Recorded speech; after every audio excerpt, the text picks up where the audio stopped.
The Davinci Connections by Ron Townsen. Chapter 1. A young man is working in the grove of the olive trees as he hoes the weeds and ensures the water flows through the small trenches. The sun is bright, and there is a slight breeze moving among the leaves throughout the trees. He stops and turns as he notices a noise coming from the road above, approaching horses. He can hear the horses as they enter his grove of trees. Seeing two men on horses dismount and start sneaking into the trees not far from where he's working, he puts down his hoe and begins to back away. The men have the appearance of church guards in their tunics. He turns and starts to run in fear. Heading down between a row of trees, he sees a woman walking towards him. He yells at the woman who is almost reaching his position. "Run! Save your life! Save Miko!" As she keeps coming towards him, he runs harder to reach her. He grabs his wife's hand as they come together and turns right towards a break between trees as a bolt from a crossbow hits into a tree near them. As they run, they can hear the two men running behind them. The man with his wife being pulled by him as she tries to keep up, begins to zig and zag between the trees. She's breathing heavy, but she calls to her husband. "We have to reach the house to find Miko." The man dragging her forward as he begins to bend their path back towards where the churchmen left their horses. With the horses in sight, the woman falls. The man stops, turns around to help her up. As she starts to rise, the man holds her hand and turns to continue the run to the horses. At that moment, one of the church guards fires a bolt from his crossbow. With the woman just steps away, her husband stumbles and falls to the ground. The woman is startled and steps toward her husband. Suddenly, a bolt strikes her in her back, and she falls to the ground with blood coming from her mouth next to her husband. "No, no, my life, my love. Nicholas, you can't die. What about our son?" She slumps over her husband's dead body and dies. The two assassins walk past the deaths and up to a tree where one takes out a piece of paper and with a knife plunges it into the paper with the Freemason symbol, the all-seeing eye, and a statement of enemies of the church underneath it. The paper is stuck to the tree. The two assassins turn and head toward their horses. The two murderers had one more task to finish for the church before collecting their reward money. They move slowly toward the small hut on the edge of the olive tree forest to finish the job. As the killers prepare to exit the tree line, they hear a lone rider approaching the house at high speed. As the rider dismounts, he rushes into the house, yelling at the top of his voice and closing the door behind him. "Samantha! Nicholas! Answer me! This is Andre! Leonardo sent me! It's an emergency!" Miko emerged from the back area. He was a young boy of 10, strong with piercing eyes. Hearing Andre's words, Miko looked worried. "Mama went to find Papa. He's late for lunch. They should have been back by now." Andre quickly became aware of the noise outside in the trees and draws his sword, pushing Miko behind him.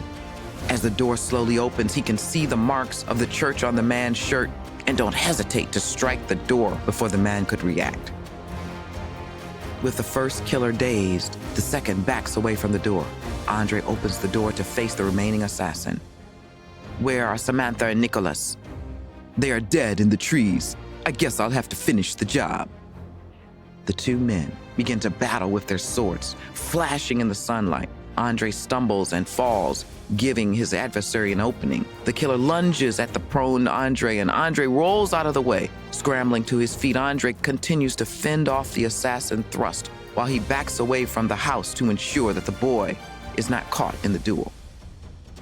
As the assassin glances away to his compatriot, Andre draws a knife and keeps it hidden for an opening.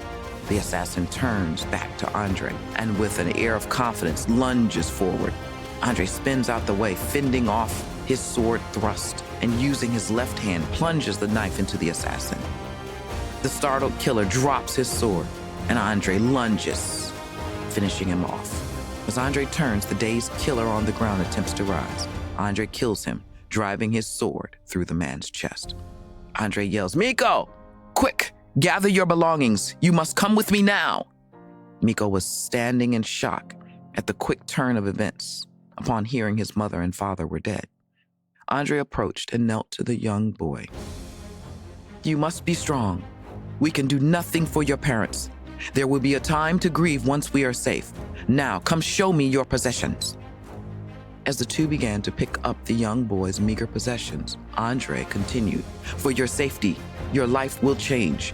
You will no longer be known as Miko. You will now be known as Matteo. Do you understand?" The young boy looked at Andre. "Yes, my name is Matteo. Will I be safe?" Andre looked at the boy's sad face. "My job is to protect you. I'll do whatever I can to keep you safe. Now we must go before anyone arrives." After Andre mounted his horse and reaches down, hoisting Matteo up behind him, Matteo hugs his small bag. With his young charge, Andre heads through the trees and over a hill before meeting a road. The trip took them east towards the city of Venice. Many years later in Palermo, Italy, as a judge exits the court building, a man is waiting in the shadows. As the robed judge approaches and pulls out a flask, Lucio, a known member of the mafioso, steps out with a threatening position, and a knife is visible. "Who are you? Do you know who I am?" "Yes, I am from the Don. I am here to remind you that you can erase your debt and set our man free, or your family will have to pay for the Don." "You don't have to remind me. Just leave my family alone." "It's up to you." The judge quickly gulps from the flask and wipes his mouth on his sleeve. Turning and breathing deeply, he heads back into the building to continue the trial of the mafioso collector. In a pub outside Milano, a sea captain walks in and takes a seat at the back against the wall, away from the main group of patrons. After ordering a drink, he slowly nurses it, obviously waiting for someone. After a while, a man with long robes and covering his head and face with a hood enters, and upon seeing the sea captain in the corner, comes over and sits down, signaling to the barmaid for a duplicate of the sea captain's drink. "Hello, my friend. I'm sorry to call you away from your ships, but there is a matter we need to discuss in person." "Master, I am always at your beck and call. What's important that could not be covered through a messenger?" "I'm worried about the safety of our treasures. I have a plan that you must be ready to carry out without anyone else knowing when the time comes. There are happenings that may put our greatest secrets in danger, and that means our greatest treasures are at risk." As the barmaid approached the two men, quiet till she is away from their conversation. "When the time comes, here is what you need to do." Leonardo is chiseling a block of marble stone 3 times his size, while his apprentice, Enrefi, is working at the table translating information from a thin rice paper onto notebooks. Alberto is working on drawings as the master is providing drawing tips. Leonardo leans back to stretch and frowns at the 2 apprentices. "I am getting tired of these attacks by the church on our social members. Did you get the message out of Naples? The message from Rome indicating they are sending a father and guards to investigate our activities in Naples?" Enrafi glances up from his work and smiles at the teacher. "Yes, master. I made sure it went out first thing this morning. 2 men are traveling to help shift their location and cover their tracks." Alberto glances up from his drawing of Enrafi to gaze at the involving carving. "Do you have time to complete the statue for the coming wedding? I wish we could attend, see the great parties, and see the great event." With a bit of a frown, Leonardo responds, "If we were to attend, and any hint of the society were found, our secrets could be uncovered. As much as I too desire to attend, we can't afford the risk." Picking up his hammer and chisel, Leonardo continues to work with a smile. Now, if you don't keep bothering me, I can get the statue done in time for the wedding in Venice. Alberto jumps in. Well, if I, for one, am glad that Matteo and Belinda have been able to make yearly trips to visit us. They make such a lovely couple, and they both act like their grandfather, master, and treat Inrafi as part of their family. Inrafi picks up one of the transmissions he is translating into the notebook. I, too, am happy that we are able to save Matteo those many years ago. I have a message here from Palermo. It indicates that the mafioso have bribed a judge, allowing a killer to go free.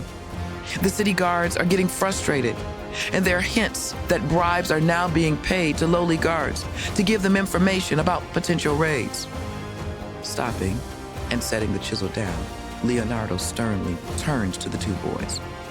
We need to continue to keep a close eye on them. There is a growing power base there, and they could become a threat across Italy.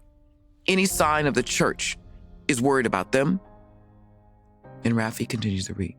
Nothing I can see in the messages. I'll send the question to our people in Rome. Leonardo sighs heavily as he focuses on the carving. I am getting old. All these problems just make me older. I yearn for the days when I was young and could focus on art, work on my science, increase my understanding of the human life form and engineering. Alberto, for a moment, stops. Sorry, Master. One more question. I've never heard how you came to join the Freemasons. Leonardo smiles. Okay, but only if we agree to get back to work afterwards. Alberto smiles. Yes, I agree. After taking a deep breath, Leonardo smiles at the boys. During my early training with the stone, I was working with a stonemason. Young Leonardo is standing by Master Stonemason as cuts are made on a slab of stone at the quarry. The stonemason points to where the main man has a chisel and is about to swing his hammer. In his gruff voice, this art is to find the right lines in the stone. If you don't find it correctly, the stone will not cut as a block, but will become rubble. Leonardo watches. He calmly responds, as in so many acts in life. As the cut is made and the block is wrestled to a soft landing, the stonemason smiles. Yes, my friend, the Freemason Society could use a bright young man like yours. It can introduce you to a world hidden from your current life. The stonemason stares coldly at Leonardo to gauge his reaction. Leonardo tilts his head. Pray tell me what the Freemason Society is. Cautiously, the stonemason turns to Leonardo. A society of builders that goes back thousands of years in history, yet as active and vital now as it has ever been. But be aware, it holds secrets that could change the world. Leonardo shakes his head and smiles. I, for one, would like to change the world. The stonemason smiles and pats the young Leonardo on the back. You just might be the one. A few weeks later, Leonardo is sitting with the master stonemason of a quarry outside Florence. The stonemason speaks to him in his gruff voice. You will be initialized into the Freemason Society tonight, based on my recommendation. Only then can you begin to understand truly what we are about. We are much more than the people who built and work with stone. Leonardo smiles. You have been a great teacher and good friend. I'll be there. While I've been taught by Verrocchio in art, I know there must be more than just the craft. The stonemason slaps Leonardo on the back. Your abilities as a painter are growing strong, and you have keen eye for stonework. Your mind is bright and logical. There is greatness in your future.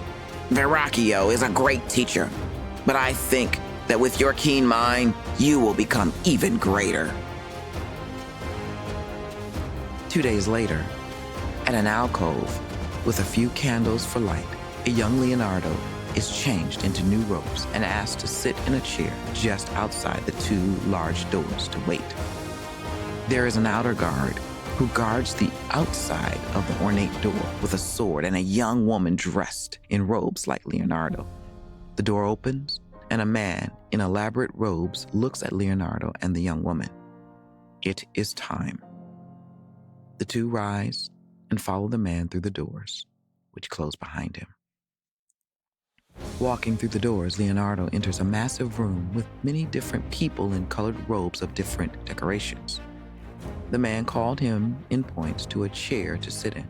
The stonemason is there, and as Leonardo leans over, do not look too deeply into the details of the ceremony itself, because it will take away some of the mystery and strip away the enjoyment of the night. As a first step, you will now be given text, and you must memorize it, then repeat it from memory. The ceremony begins as drums beat and 4 men, the degree team, brings forward sheets of paper with writings and lay it on the table in front of Leonardo and the young woman as drums begin beating through the ceremony. Leonardo moves forward and begins to study the document. After a period of time, he sits back and, looking with the degree team, begins to repeat the memorized text. After he is done, the young woman repeats the text. Upon completion, the degree team steps forward and begins to recite oaths in short 3- and 4-word pieces with Leonardo and the young woman reciting the words. As the final words are spoken, Leonardo rises and the drum beats stop. The stonemason steps forward to Leonardo. Let me be the first to congratulate you both to becoming part of the Brotherhood. Some of the documents you memorized are from the Gospel of Mary Magdalene. The Society has the original document, and it has the key to our real secrets, which we have pledged to protect.